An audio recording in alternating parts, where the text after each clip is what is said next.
भारत के ऑपरेशन सिंदूर के बाद पाकिस्तान बौखलाया हुआ है और पाकिस्तान ने गुरुवार रात भारत के कई शहरों पर ड्रोन हमले की कोशिश की, जो पूरी तरह से नाकाम रही। और इस दौरान पाकिस्तान ने भारत को कई अहम जगहों पर भी हमले करने की कोशिश की, जिसमें वो नाकाम रहा।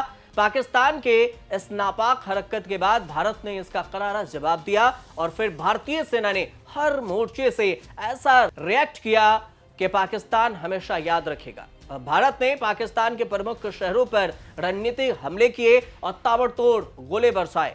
पाकिस्तान के airbase warns and control system जो उसे आकाशीय आंख कहा जाता है, उसे भी ध्वस्त कर दिया।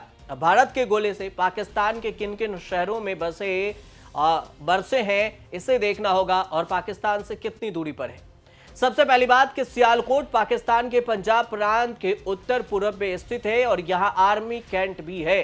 लाहौर से 100 किलोमीटर दूरी पर यह शहर है और व्यापारियों के लिए यह खास अहम भी है। यह शहर अमृतसर से 100 किलोमीटर दूर है, दिल्ली से 513 और जम्मू कश्मीर से 47, श्रीनगर से 145 किलोमीटर दूर। इस बीच में जो भारत ने एक्शन लिया उसमें कराची पर भी बात हुई और कराची पर पाकिस्तान का सबसे बड़ा शहर कराची माना जाता है। सिंध प्रांत की राजधानी है, समुद्र के किनारे बसा यह छोटा सा शहर है, यहां पर पोर्ट भी है। और इसके अलावा देखें तो जहां कहा जाता है कि भारतीय सेना ने जमकर मिसाइलें दागी और पाकिस्तान के इकोनॉमी के हिसाब से यह सबसे बड़ा शहर है। गुजरात बॉर्डर के करीब है, भारतीय बॉर्डर से कराची 350 किलोमीटर दूर है। इसके बाद इस्लामाबाद, लाहौर, पेशावर, रावलपिंडी, इन सब जगहों पर राइट टू रिस्पॉन्ड का जवाब भारत ने दिया है। अब भारत और पाकिस्तान के लिए गुरुवार की रात बहुत भारी थी। ऑपरेशन सिंदूर के जवाब में पाकिस्तान ने बुधवार को भारत के 15 शहरों पर नाकाम हमले किए, जिसे भारत का सुदर्शन चक्र S-400 ने नाकाम किया। पाकिस्तान के खीस दिखती रही और पाकिस्तानी ड्रोन मिसाइल ने भारत के कई शहरों पर लगातार हमले किए, जिनसे 1971 युद्ध जैसे हमलों की भी स्थिति आ गई। अब इतिहास दोहराने की भी बात होने लगी, तो फिर सवाल यह कि 1971 में क्या हुआ था। इस बीच में जो भारत 1971 की तरह पूर्ण पैमाने पर युद्ध शुरू कर सकता है, लेकिन सवाल यही उठता है कि क्या पाकिस्तान एक बार फिर से टूटने के लिए तैयार है, क्योंकि 1971 में जब युद्ध हुआ था तो टूटकर बांग्लादेश बना था।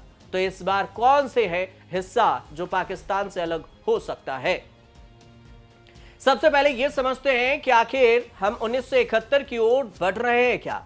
ऐसे ही आसानी से समझिए, 1971 का युद्ध था वो पूर्वी पाकिस्तान, जो कि अब बांग्लादेश है, उसमें मुक्ति संग्राम और शरणार्थी संकट के कारण हुआ था, जो वर्तमान परिस्थिति से थोड़ा बहुत अलग था। हालांकि आज दोनों देशों के पास परमाणु हथियार है जो पूर्ण युद्ध की संभावना को कम करते हैं, पर जिस तरह पाकिस्तान की तैयारी दिख रही है उससे भी यही लगता है कि वह परमाणु बम का इस्तेमाल भी कर पाएगा या नहीं, यह भी नहीं कहा जा सकता, क्योंकि उसके मिसाइल और ड्रोन जिस तरह से भारत में आकर फुस हुए हैं, उसे देखकर कोई भी युद्ध एक्सपर्ट ऐसा ही कहेगा। अब 1971 में पूर्वी पाकिस्तान, जो कि अब बांग्लादेश है, उसमें पाकिस्तानी सेना का दमन, बंगाली मुक्ति संग्राम जो मुक्ति वाहिनी है, और भारत में 1 करोड़ शरणार्थी भारत के लिए युद्ध का बहाना था। और फिर पाकिस्तान ने 3 दिसंबर 1971 को ऑपरेशन चंगेज चलाया था, जिसमें 11 हवाई अड्डे पर प्री एक्टिव हवाई हमले किए, जिससे युद्ध शुरू किया गया। पाकिस्तान ने बहुत कुछ ऐसा किया, जैसे गुरुवार की रात हवाई अड्डे पर अटैक करने की कोशिश की, मिसाइलें दागी, लेकिन वो एयर डिफेंस सिस्टम भारत की जो S-400 है, उसने पाकिस्तान के हर एक जो एक्शन था उसको रिस्पॉन्ड किया और निष्क्रिय कर दिया। सारी मिसाइलें ध्वस्त कर दी बॉर्डर पर हवा में ही। अब भारत को जान माल का नुकसान नहीं हुआ, पर भारत पाकिस्तान के टुकड़े करने का बहाना तो मिल ही गया है। जैसे 1971 में ऑपरेशन चंगेज के बाद भारत ने बांग्लादेश बनाकर पाकिस्तान को मात दिया। अब भारत ने पाकिस्तान के ऑपरेशन चंगेज के बाद 13 दिनों में पूर्वी पाकिस्तान में निर्णायक जीत हासिल की और ढाका पर कब्जा कर लिया। 93,000 पाकिस्तानी सैनिकों ने भारतीय सेना के सामने आत्मसमर्पण किया था और उसके बाद भारतीय सैनिकों ने पैंट सेरेमनी किया था। पाकिस्तान के 3 टुकड़े होने की जो संभावना है अभी भी वो बरकरार है, और ये कौन कौन से हैं ये भी समझिए। पाकिस्तान के विभाजन के बाद अक्सर राजनीतिक बयानबाजी में अटकलों को उठाती है, विशेष रूप से बलूचिस्तान, सिंध और खैबर पख्तूनख्वा। ये तीनों क्षेत्र अलगाववादी आंदोलन के सदमे में है और बीजेपी सांसद निशिकांत दुबे 27 अप्रैल 2025 को कह चुके कि वो 3 हिस्से पाकिस्तान के जरूर हो जाएंगे। योगी आदित्यनाथ भी ऐसा ही दावा किए। हालांकि इन दावों के पीछे कोई ठोस आधार नहीं है, पर क्या 1971 के पहले किसी भारतीय या पाकिस्तान ने सोचा था कि बांग्लादेश अलग देश बनेगा? तो नहीं। लेकिन 2019 में कोई भी देखे तो यह भी नहीं सोचा होगा कि 370 खत्म होगा, और आज 10 साल पहले अयोध्या में राम मंदिर बनने का भी किसी ने नहीं सोचा। अब ऐसे ही देखिए तो दरअसल कोई ऐतिहासिक कार्य नेतृत्व के इच्छा शक्ति पर निर्भर करता है। वैसे ही 1971 की लड़ाई में बांग्लादेश बनना पूर्व प्रधानमंत्री इंदिरा गांधी की इच्छा शक्ति का ही कमाल था, और इंदिरा ने बांग्लादेश बनने से पहले राजाओं के प्रीवर्स और बैंक का राष्ट्रीयकरण कर भी इच्छा शक्ति दिखा चुकी थी। ठीक उसी तरह वर्तमान में प्रधानमंत्री नरेंद्र मोदी ने 370 समाप्त किया, वक्फ संशोधन अधिनियम, 3 तलाक और इसके अलावा एनआरसी, नोटबंदी, सब कुछ करके इच्छा शक्ति दिखा चुके हैं। अब जाहिर है कि एक बार फिर से देश को मजबूत और दृढ़ इच्छा शक्ति वाला नेतृत्व मिला है, इसलिए कुछ भी असंभव नहीं है, संभव हो सकता है। फिर कौन होगा आसान निशाना, बलूचिस्तान या फिर पीओके? सबसे बड़ा सवाल यह भी है। यह सवाल इसलिए क्योंकि पाकिस्तान में बलूच अलगाववादी आंदोलन जिस तरह आजकल चरम पर है, उसमें 1971 के पूर्वी पाकिस्तान में चल रहे आंदोलन की याद दिला रहा है। बलूच आर्मी के आगे पाकिस्तानी आर्मी हर रोज मात खा रही है, और बलूचिस्तान में पाकिस्तान सरकार बिल्कुल नाम मात्र की रह गई है। बलूचिस्तान में पाकिस्तानी सेना और खुफिया एजेंसी अब दमन करने में सक्षम नहीं रही है। भारत ने जिस तरह सिंधु जल संधि को स्थगित किया, वो पाकिस्तान के में भविष्य में गृह युद्ध का कारण बन सकता है।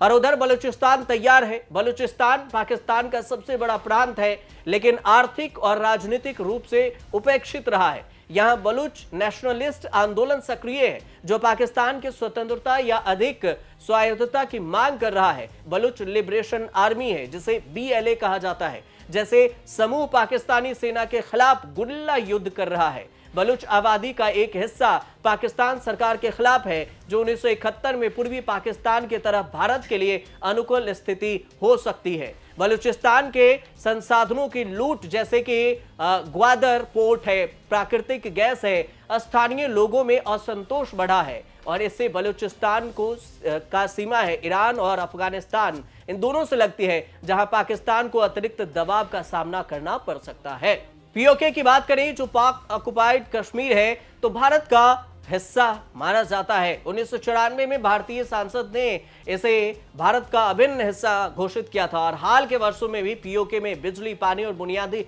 सुविधाओं की कमी के कारण स्थानीय असंतोष बढ़ रहा है। पीओके में कुछ समूह भारत के साथ एकीकरण का समर्थन करते हैं, और हाल में प्रदर्शन से स्थानीय लोगों में यह भी दिखा कि पाकिस्तान के खिलाफ गुस्सा है। भारत के लिए यहां किसी भी कार्रवाई को अंतर्राष्ट्रीय मंचों पर वैध ठहराना आसान हो सकता है।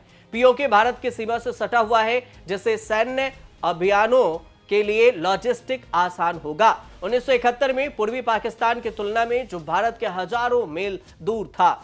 तो अब देखना यह होगा कि भारत पाकिस्तान को किस तरह से हिस्सों में डिवाइड कर सकता है, क्योंकि ये जो युद्ध की स्थिति बन रही है, युद्ध का घोषणा ना हुआ हो, लेकिन स्थिति कुछ ऐसी ही है। इसमें पीओके और बलूचिस्तान, इन दोनों पर नजर है। बलूचिस्तान पाकिस्तानी सेना को मार रहा है, और इधर पीओके के लिए भारत भी है, लड़ रहा है, जो राइट टू रिस्पॉन्ड पाकिस्तान को जवाब दे रहा है। आगे कुछ अपडेट आएगा तो हम आपको इस पर जरूर बताएंगे, लेकिन एक चीज और बता दें आपको कि लाहौर पोर्ट पर जो दावे किए जा रहे थे, उसको लेकर जो लाहौर में कराची वाला जो पोर्ट है, वहां पर ये कहा गया है उस पोर्ट को कि देखिए ट्विटर वेरीफाइड तो नहीं है, लेकिन ये जो पोस्ट देखेंगे आप स्क्रीन पर, इसमें आपको पता चलेगा, लिखा है कि इंडिया की तरफ से जो अटैक किए गए उसमें पोर्ट को काफी नुकसान हुआ है, जो कि सोशल मीडिया पर दावे चल रहे थे। हालांकि आधिकारिक बयान अभी नहीं आया, लेकिन फिर भी समझ लीजिए कि अगर पोर्ट पर भी कंट्रोल हो जाता है या पोर्ट को ध्वस्त किया जाता है इंडियन सेना के तरफ से, तो भी पाकिस्तान को कब्जे में लेना आसान हो जाएगा और घुटनों पर लाना आसान हो जाएगा। कुछ अपडेट आएगा तो हम आपको जरूर बताएंगे। आप हमारे साथ जुड़े रहिए और देखते रहिए न्यूज़ तक।